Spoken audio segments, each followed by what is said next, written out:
আসসালামু আলাইকুম। আজকে কাজ করতে করতে আমার মাথা দিয়ে পুরো আগুন বের হইতেছিল আর কাস্টমারকে বুঝাইতে বুঝাইতে আমার অবস্থা একদম টাইট। তো সকাল 8টা থেকেই আমি কাজ শুরু করি। মোটামুটি অনেকগুলো ভুরু প্লাক ছিল, ফেসিয়াল ছিল, আউটসাইডেও ফেসিয়াল ছিল, হাইড্রা ফেসিয়াল ছিল, অনেক কিছুই ছিল, অনেক বিভিন্ন ধরনের কাজ ছিল। তো এত কিছু আসলে ভিডিও করার সময় পাইনি। তো এখানে একটা বউ সাজ ছিল, এই বউ সাজটা আমি একটু ভিডিও করে তোমাদেরকে দেখাচ্ছিলাম। মোটামুটি ভালোই লাগছিল, সুন্দরই ছিল।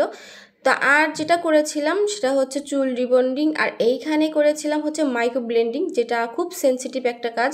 তো ওকে আমি প্রায় 5-6 ঘন্টা বসিয়ে রেখেছিলাম। ও যখন আসে তখন পার্লারে প্রচুর প্রচুর পরিমাণে ভিড় ছিল।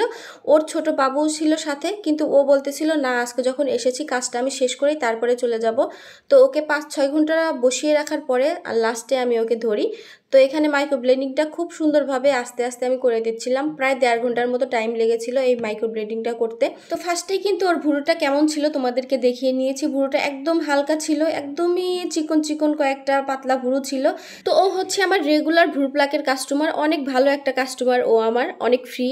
তো ওকে আমি বলেছিলাম, দেখো তুমি যেহেতু ভুরু পেন করো, পাতলা ভুরু তোমার, তুমি মাইক্রো ব্লেডিংটা করে নিও, দেখো অনেক সুন্দর লাগবে, দেখবে একদম ন্যাচারাল একটা লুক পাবে তুমি, দেখতেও অনেক সুন্দর লাগবে। তোমাকে আর বাড়তি করে ভুরু পেন দিতে হবে না, যেহেতু তুমি বাইরে ঘোরাফেরা করো। ভুরু পেন করতে তোমাকে যেটুক সময় দিতে হয় ওইটুক সময় আর নষ্ট করতে হবে না। তুমি একদম 5-6 বছরের মনে কিন্তু এটা করে নিতে পারো। অনেক আপুদেরই কিন্তু হালকা ভুরু আছে, তোমরা চাইলে কিন্তু এই পার্মানেন্ট ভুরুটা করে নিতে পারো। আর এখানে একটু কালো লাগছে দেখতে, এরকম কালো কিন্তু লাগবে না। যখন থেকে তুমি ওয়াশ করা শুরু করবে তখন থেকে এটা হালকা হবে, একদম ন্যাচারাল একটা লুক থাকবে তোমার ভুরুতে সব সময়।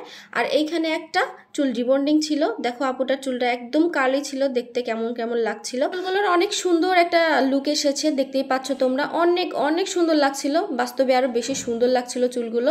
তো যাই হোক, যারা যারা আমার কাছ থেকে সার্ভিস নিতে চাও তারা কিন্তু অবশ্যই অবশ্যই আমার সাথে যোগাযোগ করতে পারো। ইনশাল্লাহ তোমাদেরকেও খুব সুন্দর করে সার্ভিস দেওয়ার চেষ্টা করব। সবাই ভালো থেকো, সুস্থ থেকো, আল্লাহ হাফেজ।